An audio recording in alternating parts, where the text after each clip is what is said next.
Got a special guest coming on right now. My man, Brian Anderson from Turner, TNT. He's the voice of the Milwaukee Brewers as well.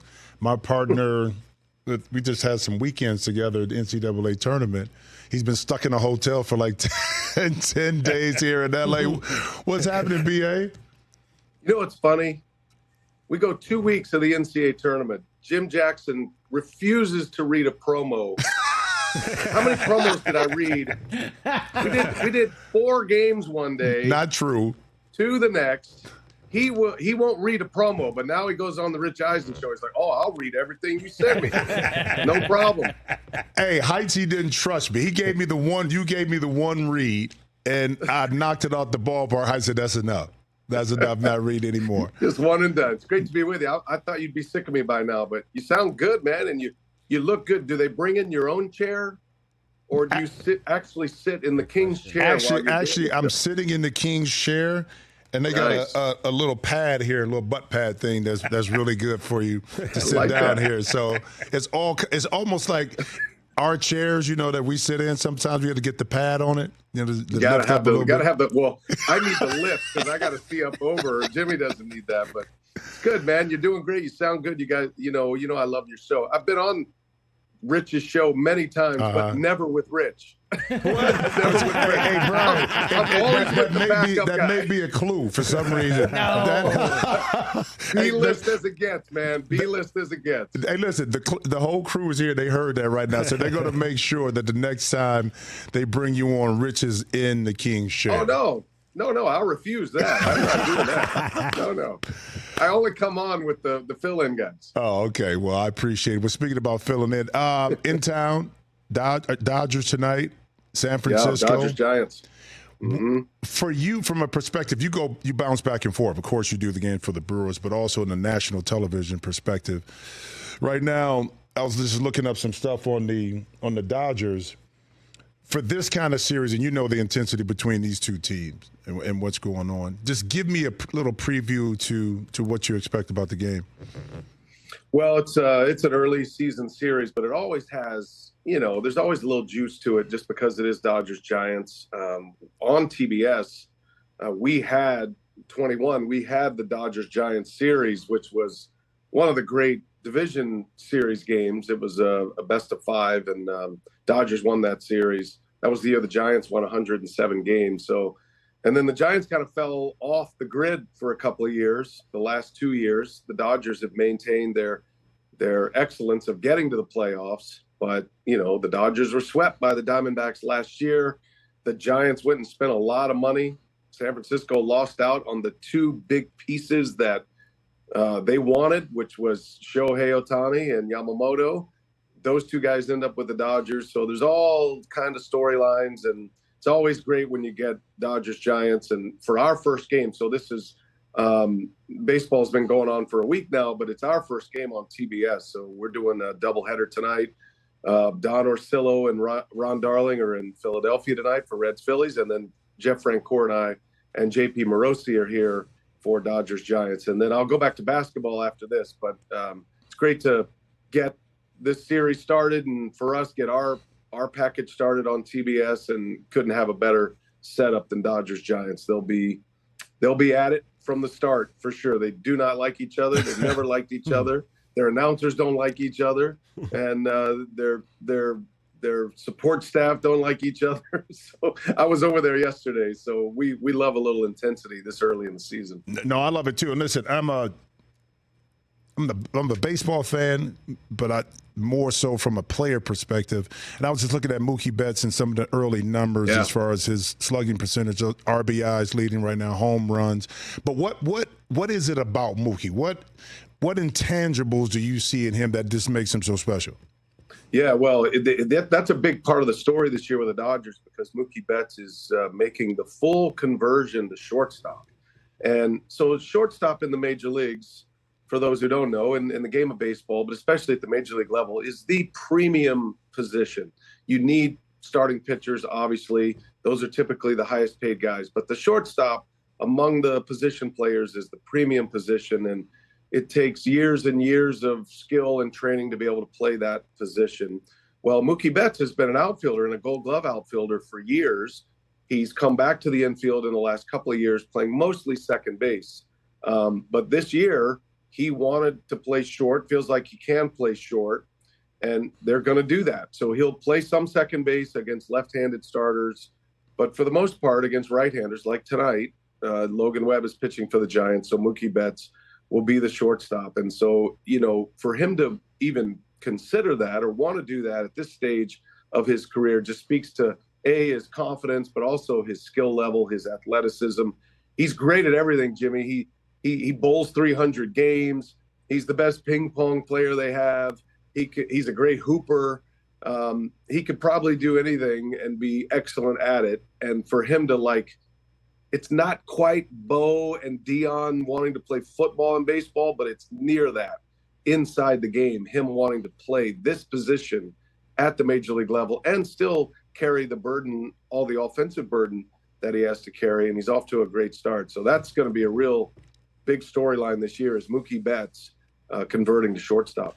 I mean, that's huge commitment too, because you can't be afraid to kind of step out there, do something that's uncomfortable, a little bit different, and not think about not being able to be as successful at what you were playing before. So that says a lot, I think, about his confidence and personality. But also the team, too, kind of accepting that and kind of putting the tools behind him that he can be successful. And speaking of which, and I know you call games, of course, for the Brew Crew for Milwaukee. What are we going to expect from Milwaukee this year? Man, they're off to a great start. I haven't actually called a game for the Brewers yet, so that'll happen Friday. I'll be back for the Brewers-Mariners series, but the Brewers have their home opener tonight, and they're off to a 3-0 start. They swept the Mets, and, they've got a lot of guys that maybe people don't know. They're kind of like the hot fantasy team right now, the fantasy baseball team, because if you're doing your homework and you're trying to pick up certain players, there are some guys, especially in the bullpen, this Abner Uribe, this closer, throws 100 miles an hour. He's a rookie. Most people don't know who he is, but he's going to get a chance to save a bunch of games because the Brewers closer, their all-star closer, Devin Williams, is going to be out for about 3 months or so with a back injury. So they're an interesting team. Great minor league farm system, one of the best in baseball. They promoted a bunch of dudes. They've got 6 or 8 guys on their roster that have never played in the big leagues that are going to get chances throughout the year. And so they'll be an enigma. They're going to be young. So I'm sure with youth, as you know, in every sport comes inconsistency. But, man, they're super talented. They've got one of the great young players that they've ever had, a generational player whose name is Jackson Churio. And he had a great start to his career. He just turned 20 a couple of weeks ago. And he had been given a huge contract, an 8-year deal before he ever played in the major leagues. The Brewers believe in him so much that they gave him a long-term major league contract before he ever stepped foot in the major leagues. And so this is his time. And from all accounts, and my older brother's a baseball scout, and he's seen him play too. But from all accounts, he's a special individual on and off the field. And we're getting a good look at him. So he's a guy to get excited about for sure. And the Brewers have a ton of young players that they love, and they're going to get the full opportunity to kind of prove they belong in the major leagues. And I know it's early, just getting started, probably week into it, but is there a team or teams or players that kind of we should be on the lookout for to kind of maybe flying under the radar at the beginning of the season? But I know you talked about Jackson Churio, but another player? Yeah, I think the Detroit Tigers are a team that, they're on the rise. They're going to be a team that they have great pitching. They're kind of building it the right way there. I would say the Tigers in the Central Division in the American League is, it's not one of the stronger divisions. The Dodgers are obviously the favorite. The Dodgers, Braves in the National League. The Phillies are still in that picture. But, I think there are some teams that could sneak up. I think like we saw with the Diamondbacks last year, Arizona's still going to be really good this year. They have a lot of young talent, so they won't be sneaking up on anybody anymore like they did last year. But I think Arizona is certainly a team to watch. And then, in the American League, Baltimore is the hot team right now. I mean, I think if they were a stock, everybody would be jumping on them. They have all the pieces to be a World Series champion. They have youth, they have pitching.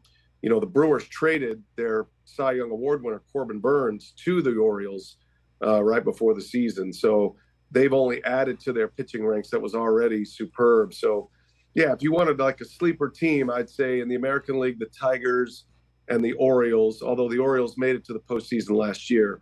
But those would be the teams to watch. And then in the National League, I think Arizona, maybe not a sleeper just because of what they did. They went to the World Series last year, but they're still a young team. And I do like the Brewers. I actually think the Brewers could I don't think they're going to win 100 games, but I think in their division, they could certainly win that division and enter into the playoffs. And then by the time you get to the end of the season, all these young players aren't young anymore. They've been through the grind. So we'll see what happens with that. But I do like their talent for sure. Well, good stuff, man. I want to transition real quick because I know you juggle a lot of hats, kind of like me, going back and forth between different things. But you do it in between different sports. But real quick NBA question for you, because I know as we're winding down the end of the year, a lot of positioning is going on right now, in particular in the East. Embiid coming back. They're in the 8th position right now, trying to see if they can inch up a little bit more as they head into the playoffs. Thoughts on Embiid coming back and where ultimately maybe Philly could be if he's healthy? Yeah, well, if he's healthy, they can certainly make a run, conference finals, maybe NBA finals if he's fully healthy and plays every game in the playoffs. The problem is he's never done that. And we just don't know. And so him coming back changes the Sixers dramatically. So, we'll see what he's like when he comes back. But for me, it's still Milwaukee and Boston. And then we'll kind of keep our eyes on Philadelphia to see what they're going to be like and what he's going to be like. If he is even close to 100% and he can post, you do get the days off in the playoffs, which I always thought was going to be a benefit for Embiid. But, all the series we've done, especially when you and I were together and when we were there for that collapse against Atlanta, he hasn't been able to do that. So until that time, we can only just speculate on what they could be. But I hope he's healthy. It'd be great for the game. It's great for him. Great for great fans in Philly too. They need him to be healthy. So I'm curious, but the book's still out. So it's going to be fun though. The East is not as good as the West, in my opinion. I still think Denver is the best team. I do think Oklahoma City's to be reckoned with though. They're a young group that kind of just, we'll see how they go in the playoffs, but they kind of can beat you in any way. So I'm really high on Oklahoma City. I think Minnesota's really good as well. So some new blood in this mix is always interesting. And, the playoffs, I'm jumping back on the NBA Thursday, and we'll stick with the NBA through the NBA playoffs. And Jimmy, you'll be a part of that too. And so it's going to be a lot of fun, man. I love this time of year because now they start playing hard. You match the skill with the effort, which we don't always get in the regular season. So to see these players at this level go at it like they do, it's an awesome time of year when all the sports are kind of converging here at once. Yeah, that's the part I love about it too, is that we get down, you kind of separate yourselves team-wise, because there's a lot of storylines, and I'm with you on this, because in the West, at the top of the ledger with OKC youth, you're like, okay. Mm-hmm. The thing I love about OKC is this, Brian, and you can understand this, is that they're young, but they play mature. Like, everybody knows that it's Shai Gilgeous-Alexander's team, but then everybody like Jalen Wilson, they kind of fit back in. Chet Holmgren, they understand how to play. That's what makes them so tough. But they haven't been through the gauntlet of winning in the playoffs yet. And that's a thing that you have to look for. The Lakers itself, in that, 9th, 10th position, can they move up? Do they have to go through 2 games? They were there last year. Do you count Anthony Davis and LeBron James out? From that perspective, Never. What's going to happen with Golden State? It's so many intriguing questions. I think if you're the NBA, you love it because it's still coming down like last year to the regular season, the last week or so, as to positioning. Who's where, who's in the play-in game, who has number 1 seed. The Clippers are an interesting story. So as we melt into the playoffs, is there a storyline or two that you look at that you can say could be intriguing as we enter into the playoffs? Yeah, well, you hit on it there because you and I talk about this all the time, because every matchup that we're going to have, So we'll get into the play-in, but once we get through the play-in, no matter what happens, every matchup is going to be intense in a way. So if you're Oklahoma City and you end up drawing the Warriors, I mean, that gets your attention right away. Or you draw the Lakers and LeBron and AD right away, the top to the bottom, there's not that gap, at least from a narrative perspective or, as we look at it from a television perspective, the entertainment clip is going to be high because you're going to get like high-level teams. We always go to the Lakers and the Warriors, no matter how they're playing. Even though Charles Barkley wants us to eliminate Lakers games from our schedule on TNT, that's not going to happen. So right away in the West, everything we do, every matchup you're going to get 1 through 8, once the play-in is resolved, has a chance to have so much intrigue. So I love the idea that, the Thunder and the T-Wolves could be matching up against the Lakers or the Warriors. Sacramento's always a blast. They've kind of elevated. So there's not that gap. I don't feel like kind of what you said because of the experience in the postseason. Those teams have a great chance to not only just win the series, but keep advancing. They tread a little water in the regular season. They put themselves in this position that they don't want to be in. But once you start with the playoffs, everything changes because you're getting days off, sometimes multiple days off. The way it works in the first round, especially if you're one of those big market, high drawing television teams like the Lakers or the Warriors, you may play a day off game. You may get 3 days off. So the first round, there's no benefit to youth. So if you're Minnesota and Oklahoma City, you're not getting the benefits of being young and fresh-legged because of all the days off in between. That really starts to show up in the second round, and then there's the grind of the playoffs shows up in the conference finals and then the NBA finals, but not in the first round. So it's wide open in the first round, in my opinion. All of those teams you're looking at there could stake a claim and make a run at least to the conference finals, in my opinion. I think like Denver, LA, like the Clippers, your team, Jimmy, if they kind of get it figured out, they could certainly make a run and get to an NBA Finals this year. So wouldn't surprise me with any of those guys. Yeah, it's interesting too, Brian, because as we come down the stretch, it's just so many questions. But again, if you're Adam Silver in the NBA, this is what you want. You want intrigue. You want drama. You don't want it to be like, okay, well, we knew it was going to be Cleveland and it was going to be Golden State in the finals, so why watch? Now, I think with the play-in game, and those games mean so much in regards to teams trying to shift up. They don't want to fall back from 6th to 7th, so they still have to play. If I'm in 11th and I'm only a game and a half out, I don't quit. I don't rest my guys. I'm trying to get into it. So the drama and the intrigue after the questions were asked, does it make sense to have it? I think we've answered that. So yeah. And remember of the days when we were doing LeBron and the Heat against Charlotte as an 8 seed, which there's no way Charlotte was going to even win 2 games in that series. So, yeah, I mean, I'm with you. For us, for television, it couldn't be better. Even the teams that are in the 8-9 window or the 7-8 window, ultimately, they're all going to have entertainment value in both conferences too. So yeah, I love the playoff. It's going to be great, man. We're going to have a blast. Now we're going to have a great time. And also, I'm glad that yesterday, I know you were a little worried that it may be raining and take away your golf game and everything like that. How many people live here, Jimmy? Well, I mean, I don't know. I'm still asking myself that same question. Like, why did I move back to LA? I don't understand why I'm paying these high taxes for stuff like this. Yes. But you told me this before we get off. Because Brian, for everybody to know, he's an avid golfer, hits it straight down the middle. He doesn't stray left or right like me. He has to look for my ball with me.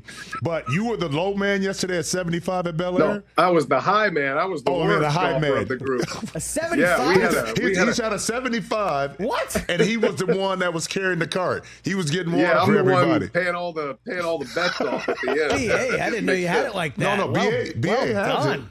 He has it. Hey.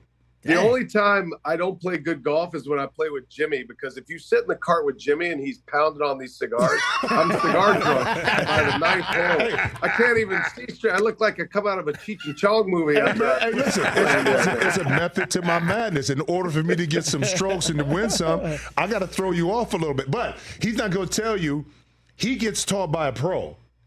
See, he's He's a little different. Was it Trevor, right? Immelman, right?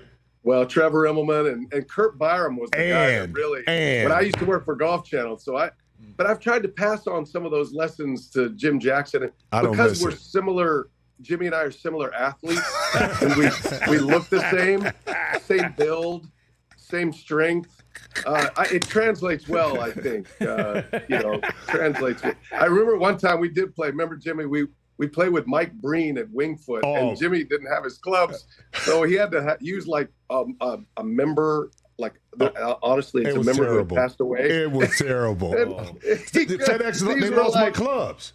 I mean, no. When I tell you they lost it in the distribution warehouse. They said, Mr. Jackson, what does it look like? I said, it's in a big golf bag with my name on it. How can you miss it?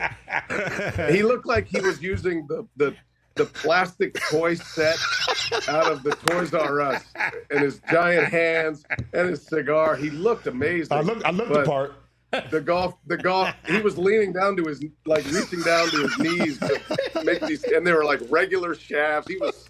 But it was Wingfoot. Mike invited us, and I had to do it, and we ended up getting great pizza. Remember, we stopped and got the great pizza afterwards, so it was all worth it, man. Hey, Brian, we worked hard for that one. We worked hard. Man, it's, my favorite scene. If we have 2 seconds, I want to tell you about Jim Jackson, his work ethic. We show up. We're doing a Big Ten Network game. First time I ever worked with Jim. They're like, and I covered Jimmy as a player when I was working for the Spurs. He shows up, Lincoln, Nebraska, in a snowstorm, rolling in a Toyota Corolla, which was the rental car. And I said, because we didn't have the high budget that the Rich Eisen Show has at Big Ten Network. And I said, you know what? This guy's dedicated. He wants to be a broadcaster. That was like 15 years ago. Jim comes rolling in this Toyota Corolla, got his hand up. My favorite scene. In a snowstorm in Lincoln. And you're still at it. Look at you now. And look, now I'm in the king's chair, living in LA, paying high taxes, brother. That's doing a great job. One of the greatest college basketball analysts who ever lived, Jim Jackson. Every time I work with Jimmy, I tell him this all the time. That we'll go to a break and I'll say, Jim, you're amazing, man. The stuff you see, and like I get text messages all the time from people who watch and say, Jimmy's teaching me so much, and he teaches all of us. Jimmy, you're world class, man, and I've had a blast these last 2 weeks. I always love working college hoops and March Madness with you, so you know what I think about you. But for those who don't appreciate the value of Jim Jackson, man, he is one of the elite broadcasters in the game, and it all goes back to him like putting in the effort and wanting to do it that way. Rocking in the Toyota Corolla. BA, I appreciate it, brother, and we always have a great time. But listen, enjoy the rest of your stay here in L.A. The game tonight, safe travels back, and, hopefully we'll cross over sometime. I'll see you on TV during the NBA playoffs, but nothing else. I will try to get to Milwaukee. I keep saying this summer to come play some golf with you so you can pay, and I can just come and enjoy everything. That's a done deal. Red carpet treatment. I appreciate it. I need a big pretzel, too. We got room for you. All right. Appreciate you, B.A. Thanks a lot, my man. You guys. Good to be with you, JJ. All right. Thanks, B.A. Be good. Hey, he is the best. He's the best. Love it. Catch the Rich Eisen Show every single day on the Roku channel, 12 to 3 Eastern, for free.